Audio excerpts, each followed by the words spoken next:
আসসালামু আলাইকুম রহমতুল্লাহি ওয়া বারাকাতুহু। তো বিষয় হচ্ছে যে আমরা সমাজে দেখতে পাচ্ছি যে আজকে নমাজের সংখ্যা কমে গেছে। আমাদের ওপর আল্লাহর ওপর মানুষের ভরসা কমে গেছে। তো আমরা আজকে দেখতে পাচ্ছি চারিদিকে যে আমাদের মুসলমান যেখানে যাবেন মুসলমান নির্যাতন হচ্ছে।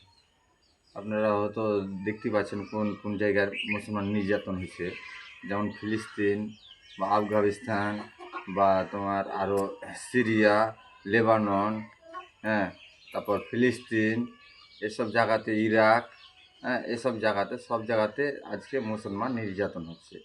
হ্যাঁ, তো আমাদের এগুলো ধ্যান দিতে হবে। নয়ানমারে কিছুদিন হলো আগে নয়ানমারে এরকম মুসলমানকে করলে, চীনে করলে, সারা পৃথিবীতে আমাদের মুসলমান নির্যাতন হচ্ছে।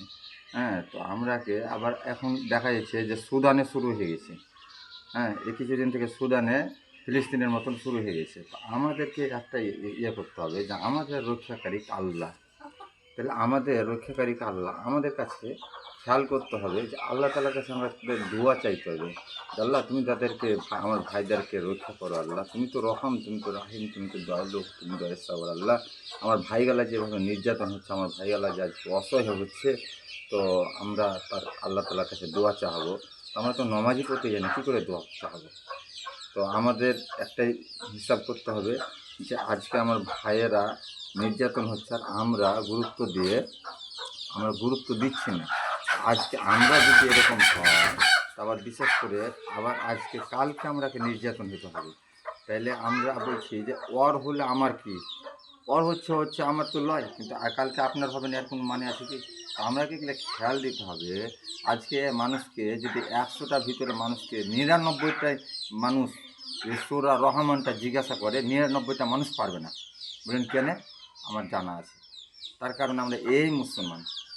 তো আমরা বলবো যে না, যে জানেন না বলে শিখতে হবে, শিক্ষার শেষ নেই, ধৈর্য ধরে শিখতে হবে। হ্যাঁ, এমন কোনো জিনিস নাই যে মানুষ পারে না। আমরা আগে জানতাম যেহেতু কেউ কোরআন ধরতো, তো কোরআন ধরতে যে একটু ধরেন যে নতুন অবস্থায় উল্টাপাল্টা হতো। উল্টাপাল্টা বলতে মানে শিখতে শিখতে মানে একটু অন্যরকম হতো, তো মেলায় লোক বলতো যে কোরআন উল্টা করে পড়লে অসুবিধা।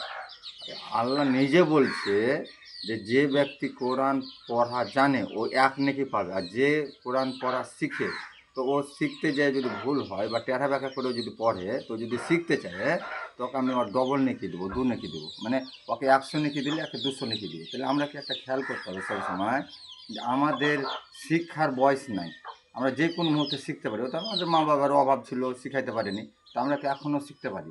আমরা কি এগুলো ধ্যান দিতে হবে সবকে, যে আমরা এখন যদি নাও জানি দোয়া সূরা, আমরা সারাদিন হয়তো হাতে কাজকর্ম করি, কিন্তু আমাদের দোয়া সূরা মুখটা তো বন্ধ থাকে না, দোয়া সূরা আমরা শিখব। তো এগুলো জানে আল্লাহ তোমরা তৌফিক দান করুক। আল্লাহুম্মা আমিন।